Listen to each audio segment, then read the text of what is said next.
My dad emptied my college fund to start a business, and didn't even tell me. I still remember the exact second I found out. One moment, we were talking about dorm move-in dates and class schedules. The next, he casually dropped the bomb that shattered everything I'd worked for. It wasn't a letter, or an email, or a call from the college. It was just him, saying it like it was nothing. "Oh yeah, I meant to tell you. I used your college money to help launch my new business." At first, I thought I'd misheard him. "What?" I asked. He waved his hand, unconcerned. "Relax, it's not gone. I just borrowed it. I'll make it back." It took a few seconds for the words to sink in. When they did, my stomach dropped. Hard, my college fund. The one we'd talked about since I was a kid. The one I'd worked for. I gripped the edge of the kitchen table. "You borrowed it? What does that even mean?" He sighed, annoyed. "It means I used it. I'll pay it back once the business takes off." I felt the air leave my lungs. For years, college was my goal, my dream, my reason for every late night and early morning. I'd studied, worked, saved, planned, all for this moment. And he'd been part of it the whole way, helping me research schools, proofread essays, talk about career paths. When I got accepted, he hugged me and said, "I told you you'd make it. Don't worry about the money. You're covered." The whole time he'd already taken it, and I wasn't some spoiled kid with a trust fund. That money wasn't a gift. It was something I helped build. He babysat, mowed lawns, cleaned garages. Every extra dollar I made since I was 13 went into that account because my parents drilled it into me. Education is everything. Now my dad was sitting across from me, shrugging off the theft like he'd borrowed my car keys. "So, how much did you take?" I asked, my voice trembling. He actually laughed. "All of it." I stared at him. "All of it?" "Yeah," he said, sipping his coffee. "What's the big deal?" My heart was pounding so hard I could hear it. "The big deal is that I can't pay for school now." He blinked at me, confused. "Just take out student loans. Everyone does." Like it was nothing. Like I hadn't spent years working to avoid that exact thing. Like he hadn't stolen from me. "You promised," I said quietly. "You told me that money was safe." He chuckled. "You'll figure it out," he said, like this was a fun little challenge. It's not the end of the world, but it was. My world, after that everything's a blur, shouting, tears, slamming doors. None of it mattered. The money was gone. And the worst part? He didn't care. Not even a flicker of guilt. He acted like I was overreacting. Like I was being selfish for wanting to use my own money for my future.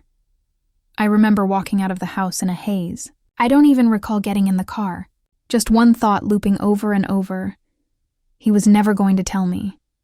He'd smiled through every conversation about college, every plan, every hope, already knowing it was all gone. He let me believe in a lie. The tuition deadline was only weeks away. I couldn't get loans in time. I had to withdraw before I even started because my dad decided his big idea was worth more than my future. I thought that was rock bottom. That it couldn't get worse, but I was wrong. When I was little, my dad was my hero. Every promise I believed, every story I memorized. When I was 5, he said, "We're gonna be rich someday." When I was 8, he swore he had $1 million invention. At 10, he promised me a mansion so big I'd have a whole floor to myself. And when I was 12, he said, "Your college fund is sacred.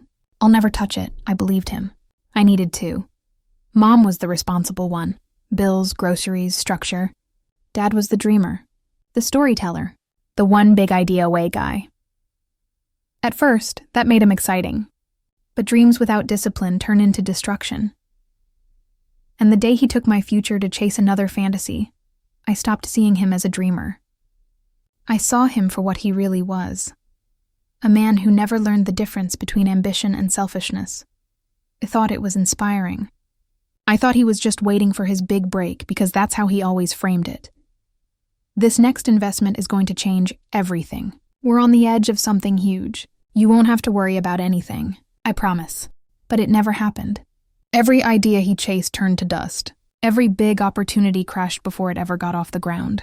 And when that happened, it was never his fault. The business partner who screwed him over. The economy. Bad luck. But never him. And through it all, Mom was the one holding everything together. He was 13 the first time he asked me for money. It wasn't much, just $20. He said he needed it for gas. I remember hesitating, not because I didn't trust him, but because it felt weird. I was a kid. He was my dad. Shouldn't it be the other way around? But then he smiled at me all charm and confidence and said, "Don't worry, I'll pay you back this weekend." He didn't. When I asked about it a week later, he waved it off. "Oh, come on." It was $20. Don't be stingy. That was the first time I felt that little spark of doubt. But it was just 20, so I let it go. But then it happened again and again. 50, 100, he always had an excuse. "I'll pay you back next week. Just this one time, kid. You know I'd do the same for you." And every time I asked for the money back, I was the bad guy. Wow. You really don't trust me. You're being selfish. Come on, I raised you better than this. So I started keeping my mouth shut. I started telling myself he would come through. Eventually. Because that's what I had always believed. Through all of this, one thing never changed. He always talked about my college fund like it was sacred. He was the one who taught me Tosav. He was the one who told me, every extra dollar you make, put it in the fund. That way you'll never have to struggle like we did. And I did. Every part-time job, every birthday check, every bit of money I could spare, I put it in the fund because I trusted him. I trusted that this at least was untouchable. I remember one night when I was 16, my parents were arguing in the kitchen. Not the usual kind of argument. This one was shushed, urgent. I couldn't hear every word, but I caught pieces of it. "Mom, you're gambling with our future." "Dad, it's not gambling. It's an investment. Mom, we can't afford this." I didn't know what they were fighting about. But I remember creeping back to my room, my stomach tight, feeling something I didn't want to feel. Doubt. Because what if my dad wasn't just unlucky? What if he was reckless? What if he was never going to figure it out? By the time I was 18, I should have known better. The signs were all there, but I still didn't believe he would actually take from me, because the college fund wasn't just some extra money lying around. It wasn't some rainy day fund. It was my entire future. And even though he had disappointed me before, even though he had borrowed money without paying it back, I never thought he would do this. I never thought he would look me in the eye, talk to me about my college plans, celebrate my acceptance, all while knowing he had already stolen my chance to go. People talk about betrayal like it's this sudden shocking thing, but that's not how it feels when it's someone you love. When it's your own father, it's slower, messier. It's every ignored red flag, every excuse you accepted, every lie you told yourself to keep trusting them.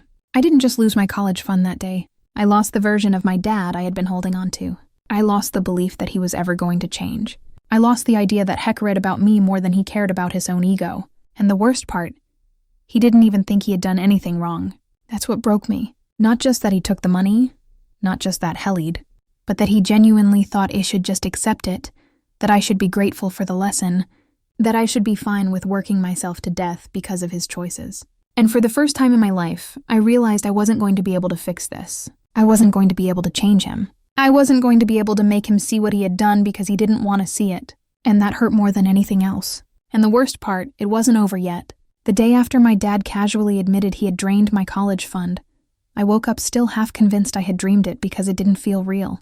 It didn't feel possible that someone could do something that devastating, then just go about their day like nothing had happened. But when I walked into the kitchen that morning, he was sitting at the table drinking coffee, scrolling on his phone like he didn't have a care in the world, like everything was fine, like he hadn't just destroyed my future. I stood there staring at him, waiting for something, an apology, an offer to fix things, some acknowledgement of what he had done. But all he said was, "You should start looking at loan options today. You don't want to miss deadlines." I tried. I spent the entire day looking up student loans, trying to figure out if I could still make it to my dream school. But the numbers were horrifying. The loans would barely cover tuition, let alone living expenses, and I'd have to work full-time while studying just to survive. Even if I did it, even if I somehow managed to scrape by, I'd be graduating with a mountain of debt. The whole point of the college fund was to avoid this exact situation, and my dad had taken that from me. I called my college's financial aid office. I told them what happened, how I had the money, how it had been stolen from me by my own father. I don't know what I expected. Some kind of sympathy, a solution. But all I got was the same cold professional response. "I'm sorry to hear that. But without proof of funds, we can't proceed with your enrollment." That was it. One moment, I was a student at my dream school. The next, I wasn't. I don't know why I thought she didn't know. Maybe because she hadn't said anything. Maybe because I wanted to believe that if she had known, she would have stopped him. But when I told my mom, I saw it in her face. The way she looked away, the way she sighed like she'd been dreading this moment. She knew, and she hadn't stopped him. That hurt almost as much as what he did. I couldn't even speak at first. I just stared at her, my whole body numb. How could you let this happen? Her voice was soft. It wasn't my decision. That made him snap. It wasn't his decision either. It was my money. It was my life. And all she could say was, "I'm sorry." I didn't want sorry. I wanted her to fix it. But she just stood there looking exhausted and said, "Your father, he really believed this would work." I almost laughed. You think that makes it better? I couldn't let it go. That night, I confronted him again. I walked straight into the living room where he was watching TV, stood in front of him and said, "You need to fix this." He barely glanced at me. "I already told you, you'll figure it out." "No, I'm not going to figure it out. You stole from her. You need to fix this." He sighed dramatically, like I was being such a burden. I can't just conjure money out of thin air. I could feel myself shaking. "Then sell your car. Sell your stuff. Get a second job. Do something," he scoffed. "I'm not selling my car. I need it for work." That was when it hit me. He never intended to fix this. He never even considered trying. He wasn't sorry. He didn't feel guilty. To him, this was already over. He had made his decision, and I was supposed to just accept it. That week, I started working full-time at a local diner. I didn't have another choice. If I couldn't go to school, I had to at least make money to support myself. It was humiliating. I'd gone from planning my first semester at college to scrubbing plates and serving coffee to people who had futures. And my dad, he acted like nothing had changed. He still talked about his business like it was the greatest thing ever. He still spent hours online researching investments. He still had the nerve to give me life advice while I came home exhausted from a double shift. And the worst part is still wanted him to care. I still wanted him to look at me and see what he had done. But he never did. It took 3 months for his brilliant business idea to crash. 3 months before he started missing payments. 3 months before the debt collectors started calling. 3 months before the reality he had been ignoring finally caught up to him. And guess who he turned to when it all went to hell? "Me, I need your help." He said it so casually, like we were talking about borrowing a cup of sugar. I didn't say anything at first. Just stared at him, waiting for him to realize how insane this was. But he didn't. He actually thought I was going to bail him out. He actually thought I still owed him something. "You can take out a loan," he said. "Just a small one. Just enough to keep things going." And that's when I finally snapped. I laughed. I laughed so hard I almost couldn't breathe because this was it. This was who he really was.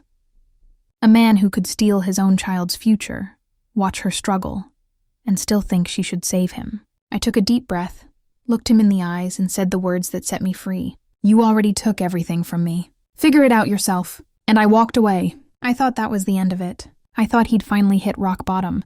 But I was wrong because he still hadn't learned his lesson. After I told my dad to figure it out himself, I expected him to get angry, to explode, to call me ungrateful. But he didn't. Instead, he switched tactics. The next morning, my mom sat me down at the kitchen table. She looked tired, sad, and I already knew what was coming before she even opened her mouth. "He's your father." I let out a hollow laugh. "That's all you've got?" She sighed. "I know he messed up, but he's in trouble. He's losing everything." I shrugged. "Not my problem." She flinched like I had slapped her. "You don't mean that." I looked her dead in the eye. "Yes, I do, because I did. I meant every word. 4 years. I had let him take from me. My trust, my money, my future. He had stolen from his own daughter. And now, because his grand plan had fallen apart, I was supposed to just forgive and forget. No, not this time. At first, he tried to play the victim. He called every family member he could, spinning the story his way. He made me sound cold, selfish, ungrateful. She's letting me drown. I did everything for her, and this is how she repays me. She's my own daughter, and she won't even help me. At first, some people bought it. I got X from relatives, some gentle, some furious. "He's your father. Don't let money come between you. You'll regret this one day. How can you just abandon him?" And every time I had to bite my tongue, because if I said the truth, if it told them that he had stolen from me, that I had to drop out of school because of him, that he had never even apologized, I would just sound like I was making excuses. And he knew that because he had spent his whole life playing the victim.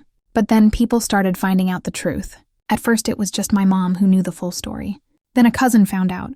then an uncle. And little by little, my dad's version of the story started falling apart. Because once people actually knew what he had done, they stopped defending him. The texts stopped coming. The calls slowed down. The people who had loaned him money before suddenly weren't picking up the phone because they realized he wasn't the victim. He was the problem.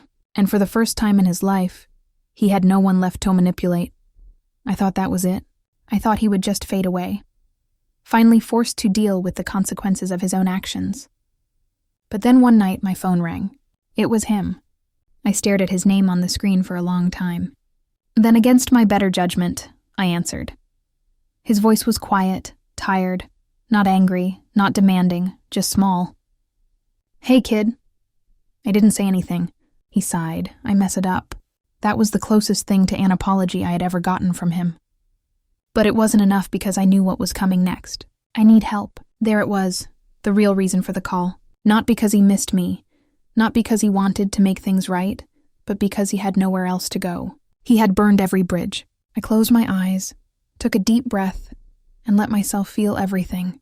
The betrayal, the anger, the years of being used, the lost future I'd worked so hard for. And then I let it go, not because I forgave him, but because I was done. I wasn't going to let him drag me down with him. I wasn't going to spend the rest of my life bailing him out, hoping he'd change, waiting for a real apology that was never going to come. So, I exhaled, opened my eyes, and said the words that finally set me free. "I can't help you." Silence, then a bitter chuckle. I figured, and that was it. I hung up. I deleted his number. And for the first time in my life, I felt free. I don't know exactly what happened to him after that. I heard bits and pieces. He lost the house, had to sell his car, started bouncing between cheap apartments. At one point, he tried starting another business. It failed, and then nothing. I stopped hearing about him, and I stopped caring. But here's the thing. People always say you'll regret cutting off family, that one day you'll wake up and wish you had done things differently.